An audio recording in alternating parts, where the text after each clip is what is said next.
talk about binary addition once again. Let's say we have to add 1 1 plus 1 1. Now we know 1 plus 1 is equals to 0 and the carry is sent to the next column. And then 1 plus 1 plus 1 is equals to 1 and the carry of 1 is sent to the next column, and finally we will have the output 1 1 0. So we know 1 1 to the base 2 plus 1 1 to the base 2 is equals to 1 1 0 to the base 2. Pretty simple. This is what we studied in binary addition. But if we are telling a computer to do this, and if we give it only half adders, that is a small problem. What is that problem? Well, if we talk about half adders, which means if we remind ourselves about half adder, it can only take two inputs, A and B, and it can output the sum and finally the carry. I mean, for this column where we have the 2 to the power zeros place, 2 to the power zeros place, half adder is enough, right? Half adder is enough because A will be 1, B will be 1, sum will be 0, carry will be 1. It's fine. But for the second column, it's not the case, is it now?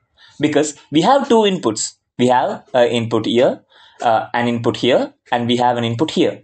Other than that, we have a carry in. We have a carry in. What is carry in? The carry that is created in 2 to the power zeros place. This carry is from 2 to the power zeros place. Now, this is where the problem starts. Half adder cannot work with carry in. So we need a new circuit that can actually work with the 2 bits that we are going to add and then a carry in bit that is coming from the last column. So that's why we use full adder.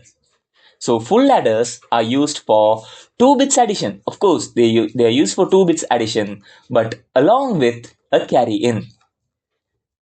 Along with a carry in. So this makes any length of binary addition possible. What do I mean by this? Well, a carry for 2 operands. The maximum carry can only be 1. Maximum carry can only be 1 and the minimum carry is 0. So if you connect full adders in a logical way, you can perform any number of bits addition. Any number of bits addition can be possible if we arrange the full adder in a sensible way or the logical way. So that is what we are doing with full adders. Before we go into all of that, let's focus on how full adders are created. We start from the truth table. And then derive the Boolean expression for the sum and carry. And then finally, we will come up with the logical circuit for the full adder. That's what we normally do. And that's what we are going to do here also. So we have A, we have B, and then we have C. In some textbooks, it's C, but it actually means C in, carry in, which is coming from the last column's addition. You can generalize it like 2 to the power n's place, 2 to the power n's place from 2 to the power n minus 1's place. So the carry moves from 2 to the power n minus 1's place to 2 to the power n's place. And this carry is called as the carry in. But then when you add these three, you will get a carry out, right? So that is given as C out. First of all, let's draw the S column and then the finally C out column. Now let me put in all the possible combinations.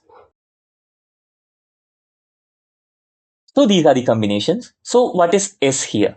Well, here the S is equals to 0. Here the sum is equals to 1. Here the sum is equals to 1. Here the sum is equals to actually 0 and the carry out will be 1. Here the sum is equals to 1. 1 plus 1 is equals to 1, 0. So the sum is 0 and the carry is 1. Here it's the same thing. And for the last combination, the sum is also 1. The carry out is also 1. Other than that, the carry out will always be 0. So these are the output combinations.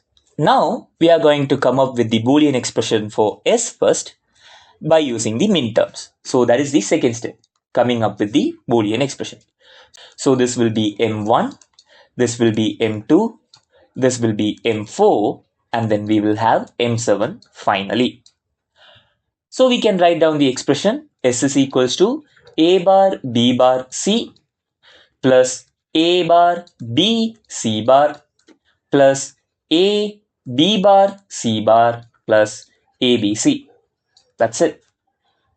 Now, can we simplify this? Since we have three inputs, let's go with the K-map.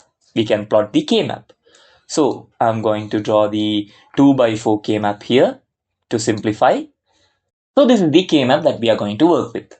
So, let's plot the K-map. A bar B bar C, A bar B C bar, A B bar C bar, and then finally ABC. Now, this is an interesting part. Why is it interesting? Well, this cannot be simplified. Okay, this cannot be simplified. Why? There are no groups of 2, there are no groups of 4, there are no groups of 8, only groups of 1. The entire expression stays without getting simplified. It is the simplified version. So what's wrong here? Well, this is exactly how the XOR gate behaves. This is how the XOR gate behaves. If you can't simplify further and if you find specifically this Boolean expression, that is actually XOR gate. Now, let me actually rearrange this expression so that you can understand how this works. Okay, so let's simplify this by using just Boolean algebra. So S can be given as, here we have A bar B bar. Okay, here we have A bar B bar. Here we have A B C. So I'm gonna get C as the common term, and I'm gonna write it as A bar B bar plus AB. And then here I'm gonna take C bar as the common term plus C bar, and then it will be A bar B plus AB bar. Now this is the first step that we have done. You can do the same thing with other terms also. Okay, for example, you can take A as the common term and you will have B bar C bar plus BC, and here you can take A bar as a common term and you will have B bar C plus BC bar.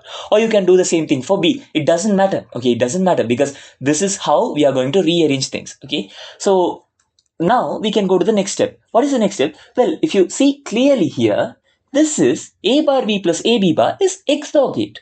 A XOR B. So I can write that down without any issues. This is equals to A XOR B. And this one is XNOR. XNOR. A bar B bar plus AB is equals to XNOR. Okay, XNOR. So this will be C into A XOR B bar. That is A XNOR. Okay. Now you can actually take a closer look and find that this is X Y bar plus X bar Y. If you consider C as X, this is X and this is X bar. If you consider A XOR B as Y, this is Y bar and this is Y. So this is also working as XOR gate, but between A XOR B and C. So you will get A XOR B XOR C. So S is equals to A XOR B XOR C. That's it. Now we have found out S by using minterms. You can do the same thing with max terms, but you will end up with the same simplification, because we have learned that even if you do with minterms or max term, the final output will be the same. So we now have the simplified expression for S. That's it. Now we are going to do the same thing for C also. So C out will be equal to, let's select the minterms. So this is M3 and then we have M5, M6 and M7.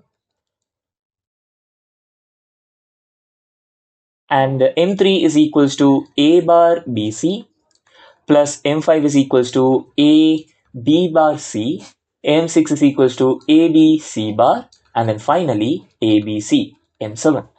Now I am going to use the K map for simplification, which is a 4 by 2 map. And let me draw this for you first. Now we can do the plotting of the graph, so that here we have A bar BC, so it will be here, and then A B bar C, which is here, and then ABC bar and then ABC here. Now we can go for the fourth step, which is the simplification through grouping. So we have 3 groups here because there are no groups of 4 or 8, only groups of 2. We will get 3 terms. So let me write that out. C out is equals to, first of all, let's go with the column, which is AB. Let me name it as first group. Let me name this as second group, and let me name this as third group.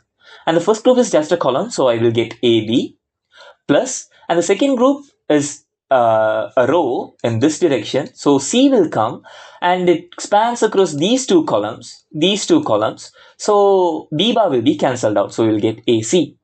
Similarly, and the third group is also in the row direction, and so C will come, and here we have A bar B and AB, so A will be cancelled out, so we will get BC. Now that's it, we have simplified this, and we know this actually requires 3 AND gates. Here we have AB, here we have AC, here we have BC. There are no other way around to do this, simply put with using basic gates. So we need 3 AND gates, and that's it. We have come up with the design solution for the full ladder. That's it. So shall we start drawing that? Yes, let's do that. So first of all, we need A, B, and then C input lines. For S, we need an XOR gate. So we'll send A, B, and then C through an XOR gate. And this will be S. S is equals to A XOR B XOR C, where C is the C in. Okay, C in. Now we are going to send A and B through an AND gate, B and C through an AND gate, and then finally A and C through an AND gate. So here we have A and then B going through an AND gate, and then we have B and C going through another AND gate. Finally, A and C going through another AND gate. Now we can send these 3 through an OR gate, and we will get the C out, which is AB plus BC plus AC. Now we have created the full ladder. Now this is the basic of full ladder. Okay, I have just taught you why we need full ladder, and then how to design full ladder and what are the equations for full ladder. I have not taught you how to create the full ladder using half adders, and we will learn that in the next video, so don't forget to watch the next video also.